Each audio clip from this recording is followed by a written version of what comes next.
Sketch comedy institution Saturday Night Live has featured plenty of hilarious cast members over its decades on the air, but some of them have also dealt with significant trauma and heartbreak behind the laughter. Here's a look at some of the most tragic stories of the SNL cast.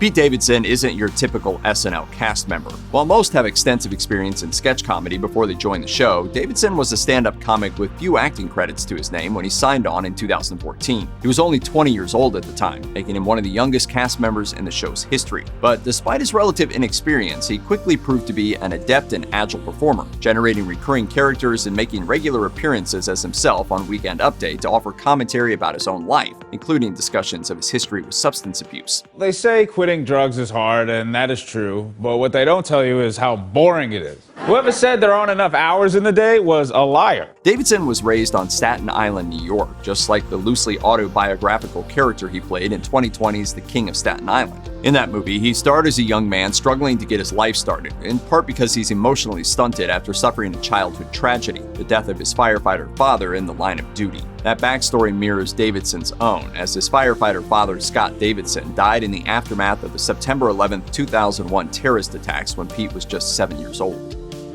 Beginning in 2000, Maya Rudolph wowed audiences as one of the most versatile performers in SNL history.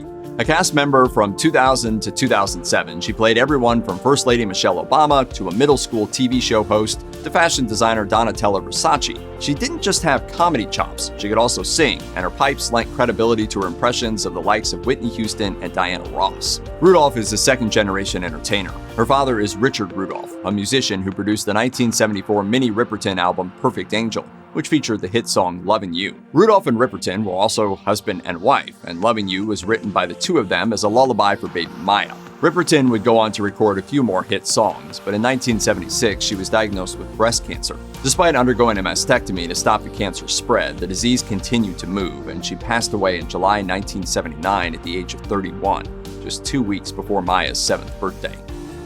Tina Fey is one of the most acclaimed comedy minds of the 21st century.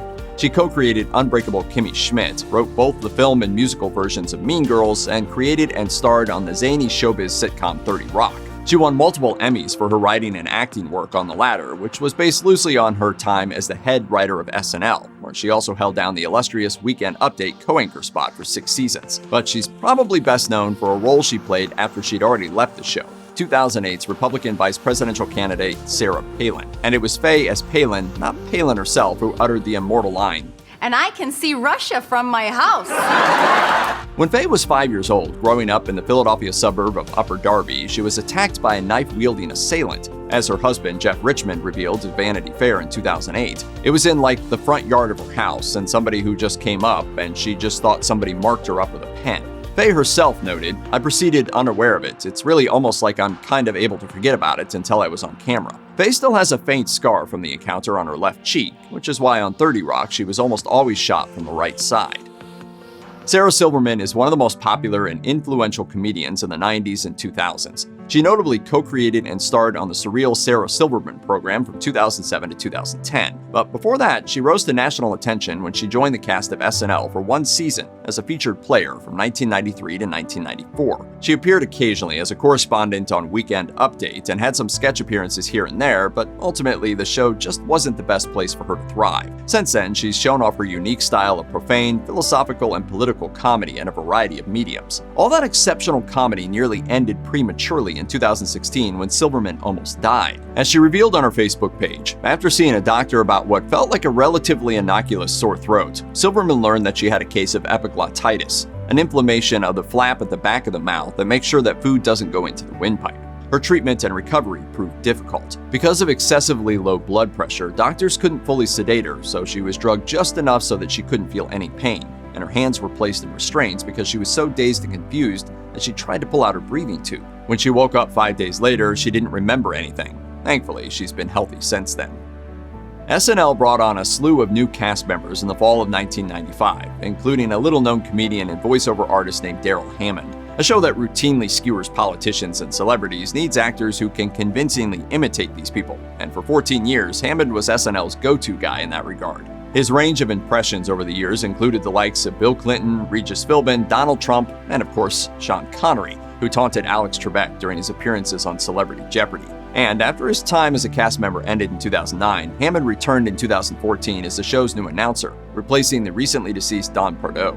Hammond was a late bloomer, joining SNL at the age of 39 after a harrowing young life. As a child, his mother would regularly stab, beat, and electrically shock him. By age 19, he started cutting himself. According to the documentary Cracked Up, by age 27, he was also drinking excessively, and a psychiatrist diagnosed him with bipolar disorder and schizophrenia, and had him institutionalized. Although he was prescribed a lengthy list of mood-stabilizing drugs, he continued to struggle with mental health. During his time on SNL, he would occasionally cut himself backstage, and one time he was even taken from the studio to a psychiatric ward in a straitjacket.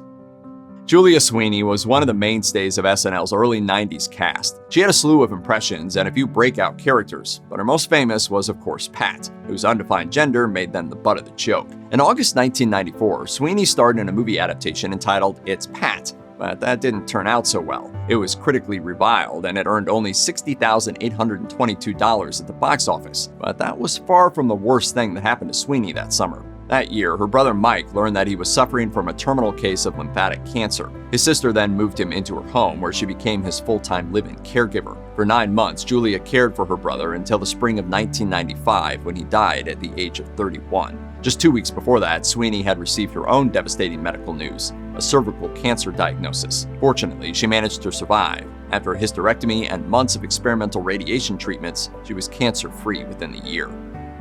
In 2015, Rolling Stone ranked John Belushi as the best SNL cast member of all time. It's not hard to see why. In the show's early anarchic years, he broke out big with plenty of memorable characters, including a samurai stuck in menial jobs, one half of the Blues Brothers, an Olympian fueled by a diet of chocolate donuts, a killer bee, and the owner of a Greek diner that was famous for its cheeseburgers. Cheeseburger, cheeseburger, cheeseburger, cheeseburger, cheeseburger, cheeseburger, cheeseburger, cheeseburger. It wasn't long before Belushi was bringing his boisterous energy to the big screen in films like Animal House and the Blues Brothers. That chaotic energy was also present off-screen, as he lived a fast, drug-filled life. By 1982, he was reportedly spending around $8,000 a week on cocaine, as his dealer Kathy Evelyn Smith revealed to the National Enquirer. On March 5th of that year, he died of drug-related causes at the age of 33. His body was found in a bungalow at the Chateau Marmont in West Hollywood. Smith, who had injected Belushi with a speedball of heroin and cocaine, ended up serving 15 months in prison for involuntary manslaughter.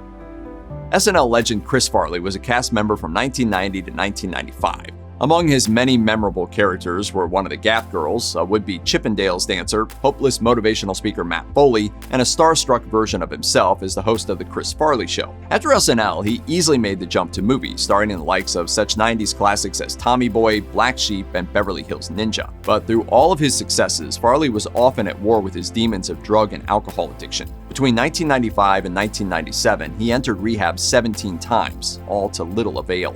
According to the biography of The Chris Farley Show, producers on his final movie Almost Heroes assigned a special bodyguard to Farley to ensure his sobriety during filming. In October of 1997, he returned to host an episode of SNL, which opened with a sketch making light of his attempts to stay sober. But this time, I am not gonna let you down, boss. You've said that before, Chris. He lost the battle just a couple of months later on December 18, 1997. After going on a 4-day drug bender, the 33-year-old actor was discovered dead in his Chicago apartment. During Phil Hartman's time on SNL from 1985 to 1994, he was known as the Glue, as he was so reliable in any sketch that he appeared in. He excelled at both impressions, like his take on Bill Clinton, and original characters, like the unfrozen caveman lawyer. In 1987, Hartman married his third wife, a model and actress named Brynn. Alas, their marriage was often tense and tenuous, with the couple loudly fighting backstage at SNL. Brynn had substance abuse issues, developing an addiction to cocaine in the 80s, which she managed to quit until suffering a relapse in 1997.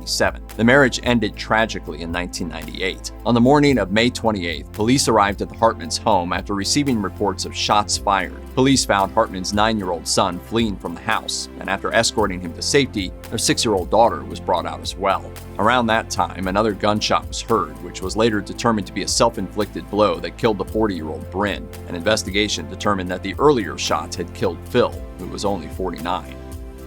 In 1980, SNL creator Lorne Michaels left the series, so NBC entrusted the show to Gene DeMania, who brought in a number of new cast members, including Charles Rocket. He proved himself to be a talent to watch with The Rocket Report, a series of silly and absurd man-on-the-street bits, but he's probably most famous, or infamous, for the February 21st, 1981 episode in which he dropped an F-bomb on the air while parodying the Who Shot JR story arc of the popular primetime soap opera Dallas. Oh man, it's the first time I've ever been shot in my life. I'd like to know who did it. Saying the F word on network television is a major violation of FCC rules, and within weeks, Rocket was no longer on SNL. But his career eventually managed to survive. In the 80s and 90s, he built up a strong resume playing smug jerks and evil yuppies in films like Earth Girls Are Easy and Dumb and Dumber. But despite his professional successes, he had personal demons. In 2005, his body was found near his Connecticut home with his throat slit. The medical examiner's office ruled that he had killed himself. He was only 56. If you or anyone you know is having suicidal thoughts, please call the National Suicide Prevention Lifeline at 1-800-273-TALK, 8255.